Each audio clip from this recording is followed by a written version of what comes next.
Bienvenue sur vie7vie.com. Lionel Roland, tu es pasteur dans la bonne ville de Libourne, dans le sud-ouest de la France. En tant que pasteur, certainement tu as souvent été confronté à la réalité de la mort. Effectivement, c'est une réalité non pas quotidienne, mais qu'on a souvent accompagnée auprès de gens qui sont en fin de vie, quel que soit d'ailleurs l'âge et quelle que soit d'ailleurs la raison de cela. Et à ce titre, j'ai pu constater effectivement ce que constatent aussi les sociologues, les gens qui analysent un peu les réactions sociales du monde dans lequel on se trouve, du temps présent, que finalement la mort est aujourd'hui quelque chose qui est un sujet tabou.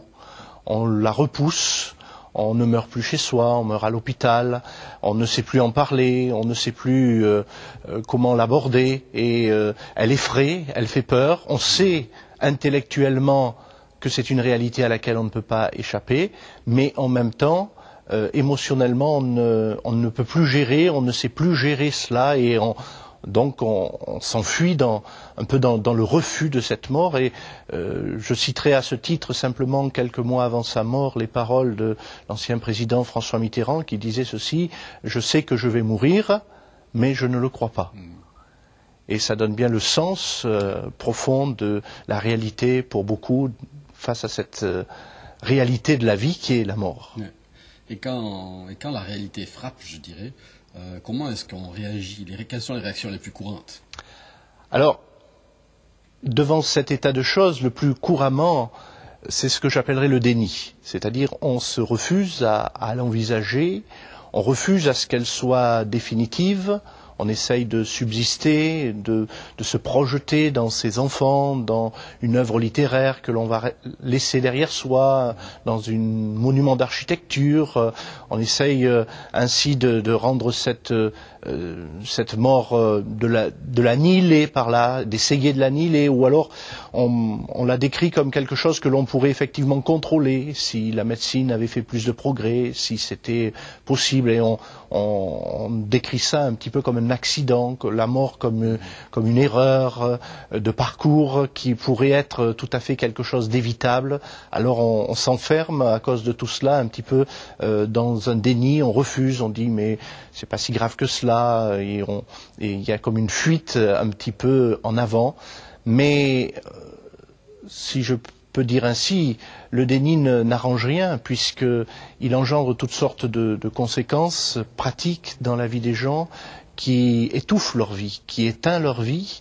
On voit certains ne vivre que pour et par le passé, être obnubilés par les gens qui ont disparu autour d'eux, ne vivre que au travers d'eux, ne vivre que pour eux, essayer d'entrer en contact, même pour certains, avec eux.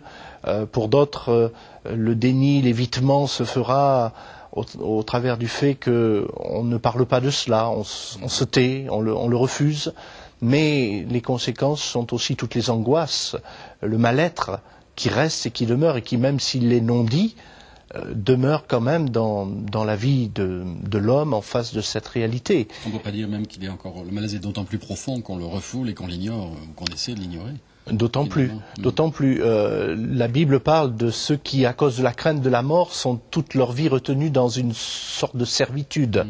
Et à ce titre-là, c'est pas illusoire, c'est pas de la philosophie, mais c'est de la réalité que l'on rencontre régulièrement au quotidien.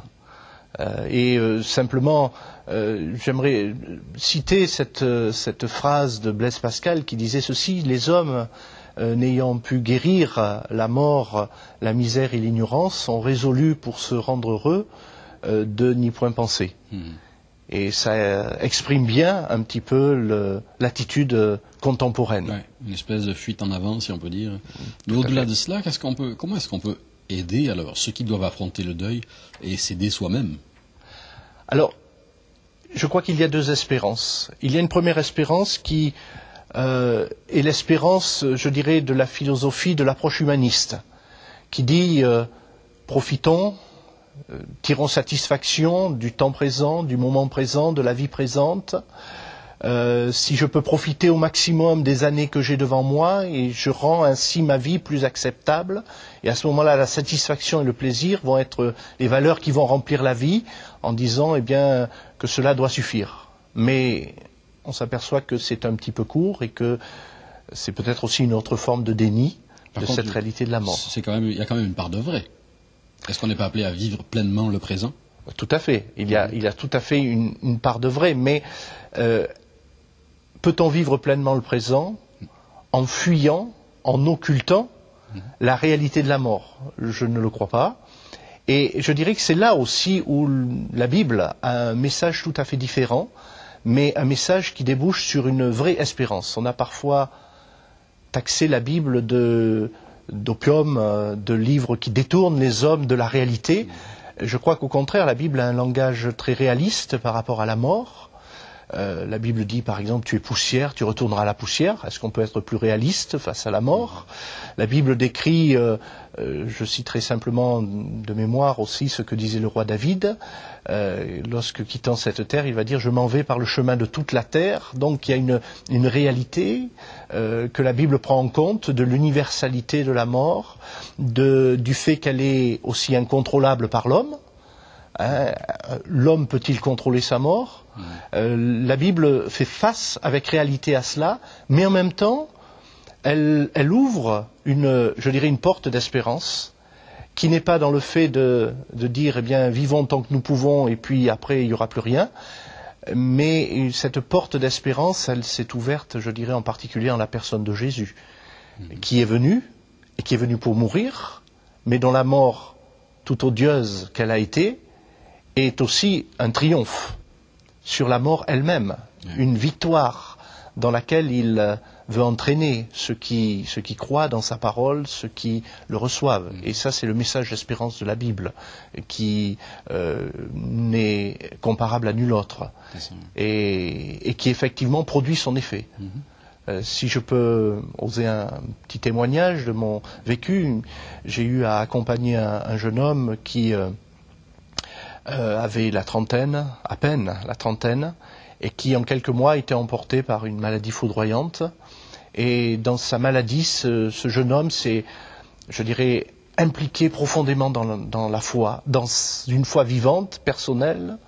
Et dans les derniers instants de sa vie, c'est lui qui réconfortait ceux qui étaient auprès de lui, sa jeune épouse, qui était là dans le plus grand désarroi, et on le comprend, et c'est tout à fait légitime et envisageable, et même son patron est venu le voir, et il y avait une paix, une sérénité sur lui qui a surpris tous ceux qui étaient là, et que lui tirait justement de cette espérance qui était dans son cœur, qui avait même grandi au travers de ce passage dans lequel il vivait, et qui a laissé autour véritablement une très forte impression d'espérance et de vie finalement.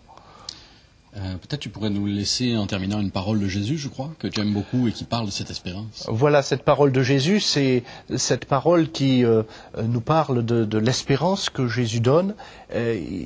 Jésus a dit ceci, en vérité, je vous le dis, celui qui écoute ma parole et qui croit à celui qui m'a envoyé a la vie éternelle. Il ne vient point en jugement, mais il est passé de la mort à la vie, avec tout ce que cela implique d'authentique, de vrai et de fort pour chacun d'entre nous. Lionel, merci. Merci.